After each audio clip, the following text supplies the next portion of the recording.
Shalom adik-adik, kita berjumpa lagi dalam renungan hari ini. Sebelumnya mari kita berdoa bersama. Bapa yang baik, kami bersyukur buat penyertaan-Mu, buat kasih setia-Mu dalam hidup kami. Bapa, saat ini Tuhan, kami mau siapkan hati kami untuk mendengarkan firman-Mu. Berkati kami, dalam nama Tuhan Yesus kami mengucap syukur dan kami berdoa. Haleluya. Amin. Nah, adik-adik, seri renungan kita sekarang adalah hitung berkatnya. Judul renungan kita hari ini adalah sungut jadi bersyukur. Renungan hari ini diambil dari Filipi pasal 2 ayat 14. Lakukanlah segala sesuatu dengan tidak bersungut-sungut dan berbantah-bantahan. Adik-adik, apakah kalian pernah dengar permainan mengeluh? Bagaimana cara mainnya? Nah, jadi untuk setiap hal yang kalian keluhkan, kalian harus mencari satu alasan tentangnya untuk disyukuri. Kakak beri contoh ya.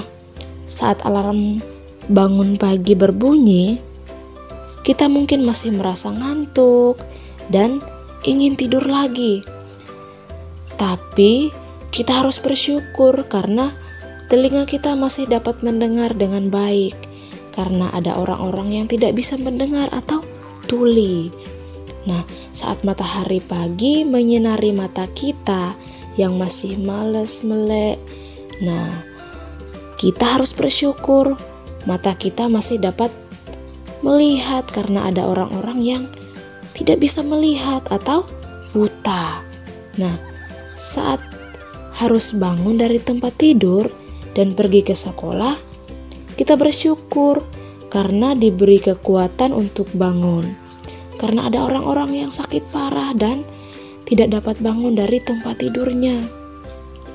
Saat suasana rumah sangat ribut, ada adik yang bermain berisik sekali. Suara TV disetel keras. Suara ibu memanggil dan menyuruh kita melakukan ini itu.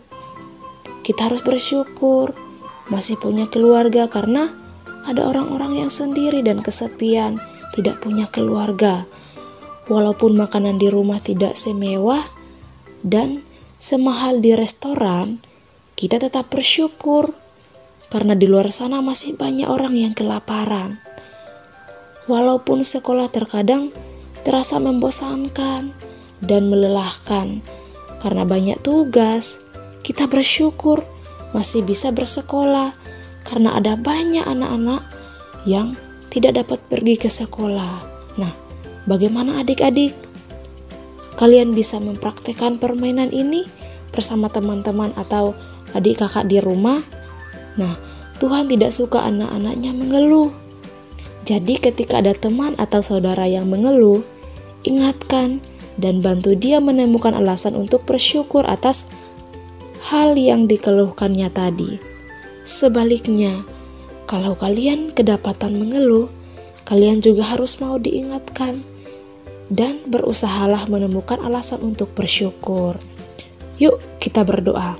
Bapa, tolong aku agar selalu dapat melihat alasan untuk bersyukur atas hal-hal yang aku keluhkan. Aku mau mengubah setiap sungut-sungutku menjadi ucapan syukur. Di dalam nama Tuhan Yesus aku berdoa, haleluya. Amin. Sampai jumpa di renungan esok hari. Tuhan Yesus memberkati.